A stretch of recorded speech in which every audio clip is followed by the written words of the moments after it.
Is God willing to prevent evil but not able? Then is he impotent? Is he able but not willing? Then is he malevolent? Is he both able and willing? Whence then this evil?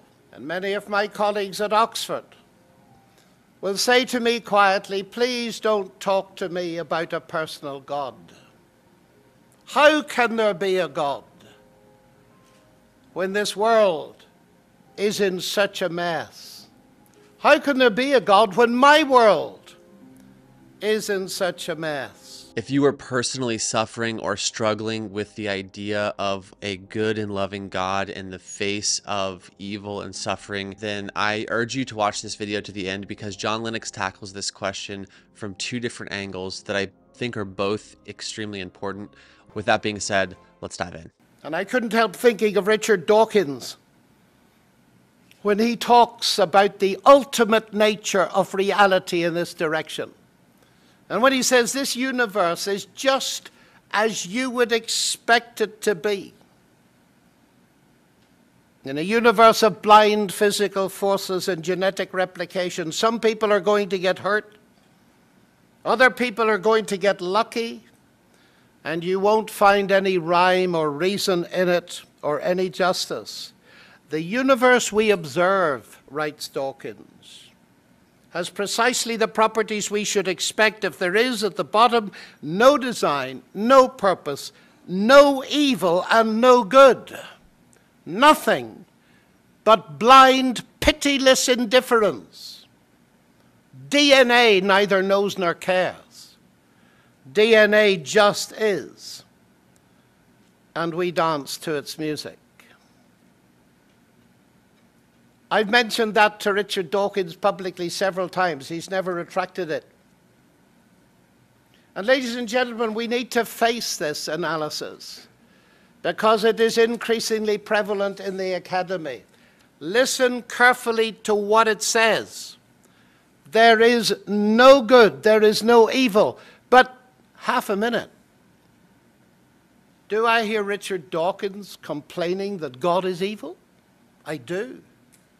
But if there's no good and no evil, that is a meaningless statement. Now, this is enormously important. I know it's theoretical, but it is important. The logical consequence of Dawkins' attitude is to abolish the categories of good and evil. But if you do that, ladies and gentlemen, it's idle to talk about God being evil or the world being evil, because there isn't any good or evil. Now, the reason, of course, that Dawkins still talks about evil is that he discovers, as you and I discover, all of us, that we are moral beings. Whether we believe in God or not, we've got a sensitivity to right and wrong, to good and bad, to justice and injustice, and therefore, whether we are an atheist or not, we look at Auschwitz and we say it's evil. Yes? But that's beginning to make a hole in naturalism. Because if the logical consequence of believing there is no God is to abolish the categories of good and evil, then the logical consequence of admitting that these categories exist is to reintroduce the possibility that there is a God with all the problems that that brings with it. We've had some awful shootings in recent days. If the shooters were just dancing to the music of their DNA, can you blame them? Of course not. 9/11. Just dancing to the music of their DNA, were they? How could you possibly blame them? We know in our hearts that that cannot be true. Charles Taylor, in his brilliant book, The Secular Age, writes this: the modern age, more or less repudiating the idea of a divine lawgiver, has nevertheless tried to retain the ideas of moral right and wrong, not noticing that in casting God aside, they have also abolished the conditions of meaningfulness for moral right and wrong as well. And that is a supreme irony to my mind. And so although atheism seems immediately to offer a solution, this is just how it is, it's brute fact, we have to accept it. Actually, it doesn't offer a solution at all. It makes the situation even more difficult. And Richard Dawkins said to me once, yes, the picture I paint is bleak, but that doesn't mean it's false. I said, Richard, it doesn't mean it's true either. We've got to investigate the evidence, ladies and gentlemen, as we find our way into this very difficult problem. According to the Christian worldview, there is to be a final judgment. That's a big thing to say in contemporary society, isn't it? It's an even bigger thing to claim that the final judge has already been appointed. His name is Yeshua, Jesus Christ. You say you don't seriously believe that as an Oxford professor. Yes, I do. I don't know what the Oxford professor has got to do with it. And I'm not the only one. Ladies and gentlemen, whatever you make of it, one of the most marvelous things, it seems to me, is the concept that there will be a judgment. Because it means that our conscience that tells us about right and wrong is not ultimately an illusion.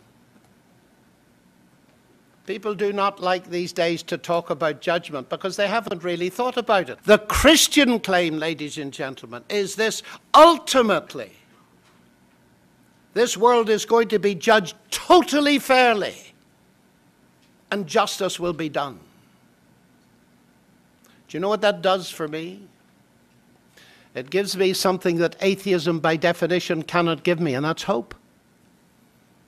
By banishing God from the equation, you have by definition banished all hope. Couldn't God have made beings that didn't sin, that didn't destroy each other? My answer may shock you. Of course he could. Of course he could. We make them, you know, in laboratories. We call them robots. Of course you can make beings that are non-moral. If you're going to have the capacity to say yes, you must have the capacity to say no. And you say, well, why did God do that? Why do you have children? Never forget holding my first child in my arms and realizing that I have brought this little girl into the world. She could grow up to say no to me. Why take the risk? Do you ever think about it? Why do we do it, ladies and gentlemen? Because we realize that granted the risk, the benefits outweigh the risk. To live in a world where love is possible, we all crave for a world in which love is actualized. And you hope one day, maybe you've already got there, you students at Rice, that you'll meet somebody and fall in love with them, and they'll fall in love with you, and they'll value you, and they'll choose you. And the value of that, and you know that it's got an inherent risk.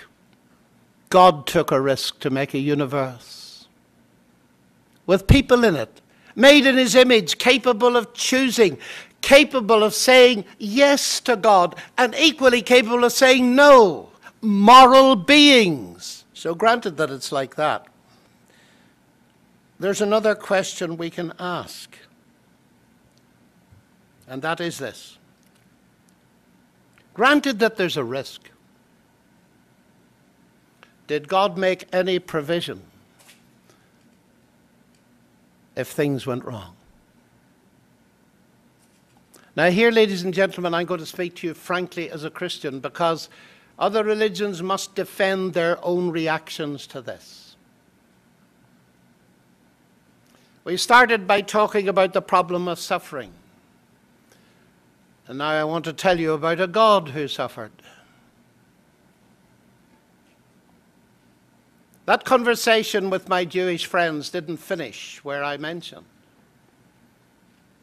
I said to them, you know, I want to say something to you that's going to be very difficult. They said, that's okay.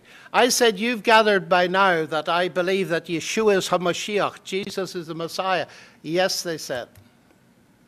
I said, I believe something even more that's going to be, well, very difficult for you. He said, go on, tell me, what is it you believe? I said, I believe he's God incarnate. He was God. Now I said, you know he was crucified. Yes. I said, try and come with me just for a moment. I know it's going to be very difficult, but try and come with me. If that is God on a cross, what is it telling you? I said, at the very least, it's telling you this. It's telling you that God has not remained distant from the problem of human suffering, but has become part of it. And I'll never forget his answer. He says, why has no one ever told me that before?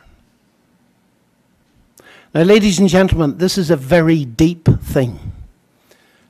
I've made a dozen massive claims that go against the grain of the naturalism and the academy of the 21st century. But the longer I live and the more I study these things, the more I find them making sense after sense. And not solving the problem, but giving me a way in. You say, why would you believe that story? You, a scientist, why would you believe that story? Well, I believe it, ladies and gentlemen, because Jesus gave evidence of being God incarnate by rising from the dead. And I say that, I believe that as a scientist there is evidence for it. In my most recent book, Gunning for God, I spend a couple of chapters going through this through the eyes of the skeptic David Hume in order to try and get across the idea that there is evidence that Jesus rose from the dead, therefore death is not the end. And that opens up a whole world of possibilities that atheism knows nothing about.